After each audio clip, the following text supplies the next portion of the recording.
景泰8年正月16，刚过完元宵节的紫禁城没有半点节日的喜庆。登基以来一直想要个儿子的明代宗朱祁钰，在接连遭遇了独子夭折、皇后崩逝的打击后，过完新年便病倒了。反观他哥哥朱祁镇，虽在土木堡之变中失利，被迫成了蒙古留学生，却仅仅因为身体健康，成了这场皇位争夺的最后赢家。大明帝国的皇位将在今夜易主。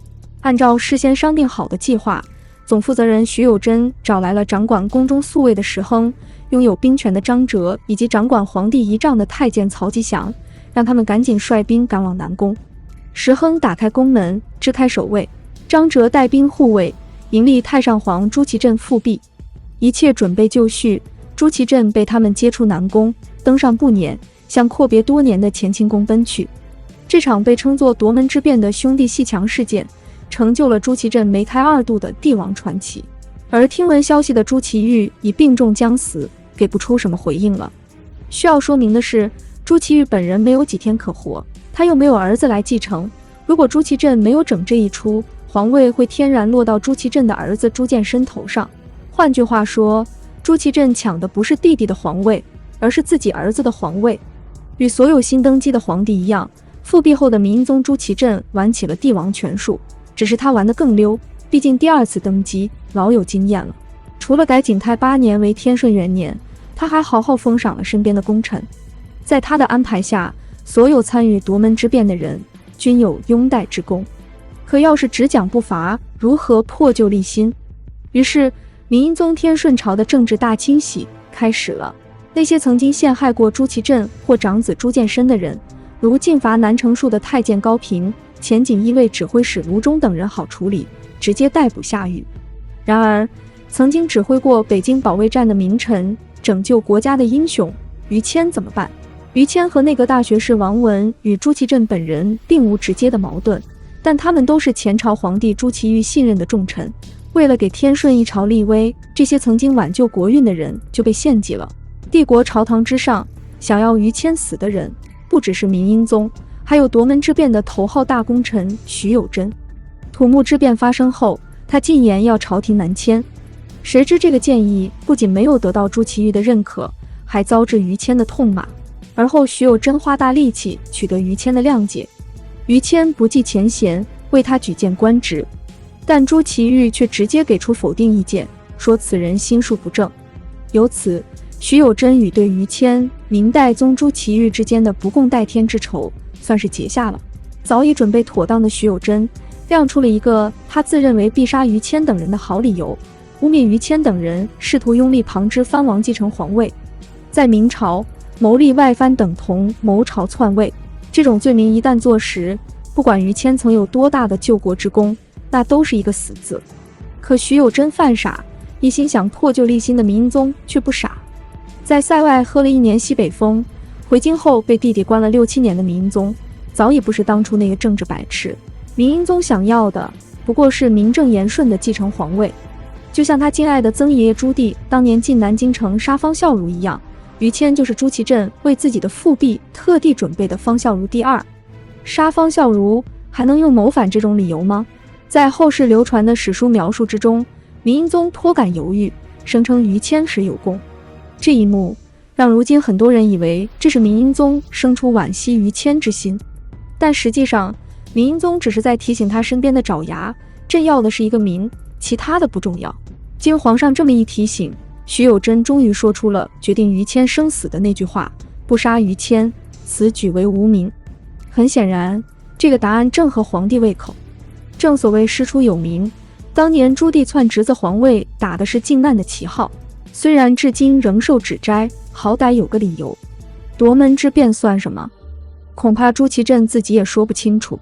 在这种情况下，如果不树立一个反派典型，朱祁镇将无法向天下臣民交代自己的所作所为。所以于谦必须死。天顺元年正月23日，夺门之变后的1个星期，于谦人头落地。10载，于谦被杀当日，天色阴沉，仿佛天地都在为他鸣冤。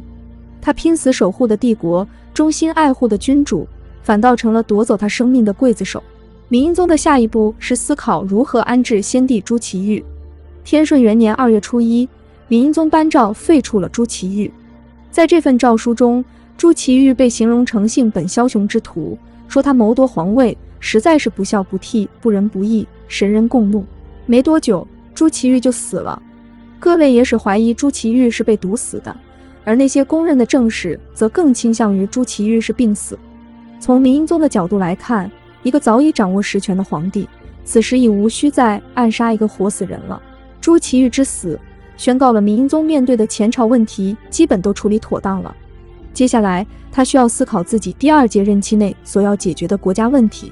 作为土木堡那一场耻辱性惨败的领导者和亲历者，复辟后的明英宗有意对自己的行为做出修正。据天顺年间吏部尚书李贤的《天顺日录》记载，明英宗在与李贤的对话中，曾透露过自己一天的作息安排。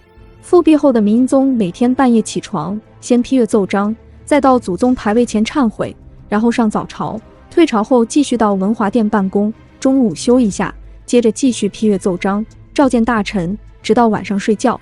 在第2次成为皇帝以前，那近10年的人生大起大落，深刻塑造了他的人格。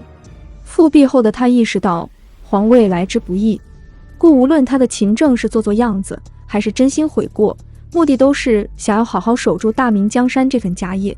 然而，打算洗心革面的明英宗却没得到老天爷的垂怜。据统计，从天顺元年到天顺7年之间，明朝百姓至少遭遇了22次旱涝灾害，历年受灾范围之广，为前朝所未有。天灾之后，明英宗无一例外都施行了赈灾免税的政策。他以李贤等文官为首，实行开仓放粮、借支官粮、低价跳卖等手段，积极保障民生，解决民众受灾之苦。更令人惊奇的是，复辟后，明英宗虽为已死的王振修辞立庙，但活着的宦官们却遭到了皇帝的打压。在夺门之变中出力颇大的宦官曹吉祥，尽管一度权势如日中天，但从前正统年间王振拥有的宦官行政批红权，他到死也没拿到。或许明英宗已经明白，即便前世多么不堪回首，往后也不能够破罐子破摔了。但不是所有人都愿意看到明英宗洗心革面。就在明英宗大刀阔斧地更正过往的施政弊端时，那几个在夺门之变中立了大功的野心家却闹掰了。原因是明英宗授予他们的权力分配不均，在明朝，文官和武将的地位从来都不平等。尤其经过了惨烈的土木堡之变，文官领兵的调子被从此确定下来。而一个国家想要与民休息，则必然会减少战争。像石亨这种纯武夫出身的将领，自然也没有什么用得着的地方。于是，夺门之变的3个盟友出现了分化，徐有贞入阁参与机要，决策国家大事；石亨则成了清闲的无业游民，而没了批红权的曹吉祥更为不堪。因3人出身不同，地位的变化最终激变成不可调和的矛盾。为了在皇帝面前争宠，曹吉祥、石亨结盟，利用曹吉祥司礼监太监的身份，在明英宗与徐有贞密谈时得到双方讲话的内容，之后再将这些内容反馈给明英宗，让明英宗认为是徐有贞泄露了他们的君臣密谈。紧接着，曹吉祥领着石亨跑到明英宗面前，一把鼻涕一把泪地哭诉徐有贞如何利用内阁权限欺负他们哥俩，请求皇帝做主。有了上次的泄密事件，徐有贞的好形象在明英宗面前已荡然无存。于是徐有贞遭到贬官外放，离开朝廷，曹氏2人的计划圆满成功。或许没有人意识到，徐有贞的被贬正中明英宗的下怀。徐有贞固然有才，可从帝国政治影响层面来讲，这样一个仅仅靠诬陷忠臣、谋划政变上位的内阁首辅，并不利于宣传。但徐有贞对明英宗是有功的，随意处置一个有功之臣，恐怕满朝文武会寒心。通过曹氏2人的诬陷借刀杀人，反而是最好的手段。曹氏2人赶走了徐有贞，自身处境却越发不好了。随着徐有贞的消失，夺门之变的利益集团彻底失衡。明英宗见缝插针，提拔了新兴的文官集团势力，逐步分化曹氏2人，夺回属于自己的至尊皇权。或许明英宗也能意识到，无论自己多么勤政，多么改过自新，还是会受到后人的诟病，被史官之笔刻在大明帝国的耻辱柱上。所以在天顺朝有限的时间里，他就像一个走上考场的学生，专挑分数高的大题先做，尽量为自己争取一个好的执政成绩。在执政答卷上，明英宗选中了3道与自己情感有关的大题：释放建树人，恢复宣宗朝胡皇后的名位，以及废除自明朝建立以来一直存在的宫妃殉葬制度。有趣的是，在这3道政治题目上，他至少有2道是靠蒙而蒙对的。明英宗选择释放的建树人是建文帝朱允炆的次子朱文圭。从2岁起，朱文圭就被朱棣秘密幽禁起来，一直到天顺元年，朱文圭已在明朝宗室内部消失了近60年。朱文圭的遭遇触动了明英宗同病相怜的情绪，因此他不顾大臣们的反对，提出亲亲之意，实所不忍的观点。就这样，明英宗以他的同情心蒙对了第1道大题，释放建树人的举动被朝野上下视为天顺朝第一仁德之事。接下来，在他执政末期，废除明朝的宫妃殉葬制度，同样让朝廷百官乃至天下人看到了明英宗做好皇帝的全用心。按明朝惯例，未曾为皇帝生育子女的妃子需要在皇帝驾崩后殉葬，这一点在建朝之初，朱元璋、朱棣父子落实得非常到位。史料记载，太祖陵不知父葬几妃，金陵记旁列46案，或作或否，大抵皆非嫔也。成祖16妃，世葬皆不可考，然皆祀于陵。那些在后宫中曾侍奉过皇帝1、2次，没啥名分的可怜女子，在皇帝去世后都得死。连曾经服侍过皇帝和殉葬宫妃的宫女们也得死。不仅朱元璋、朱棣父子能造孽，就连一向被称作英主的明仁宗、明宣宗2父子在驾崩之后，后宫殉葬之妃也多达7人。而为了防备汉唐时代女主干政的现象重演，朱元璋建立明朝时就规定，皇帝不宜选用有权势的勋贵重臣之女，而在民间则选秀女，导致民间百姓对选秀女入宫充满恐惧。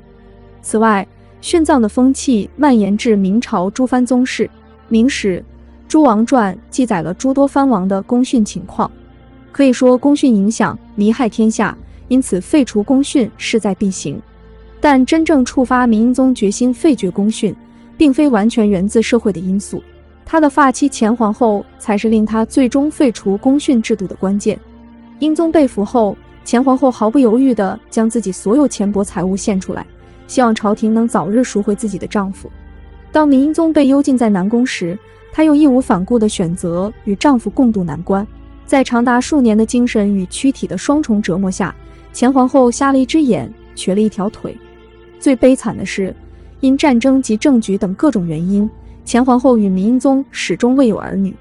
根据宫中惯例，明英宗驾崩后，前皇后很有可能就需要殉葬，这才促使辜负了发妻一生的明英宗，在生命的最后一刻，做出废除宫妃殉葬的决定。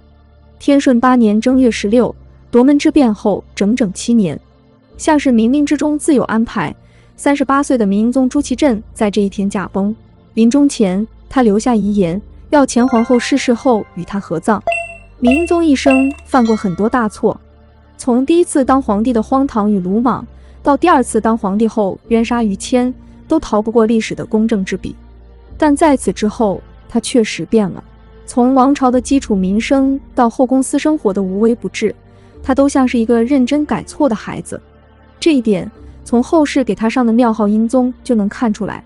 参照宋英宗、元英宗的庙号取法，英宗的意思大概为英年早逝，大业未成，多少有点惋惜意味。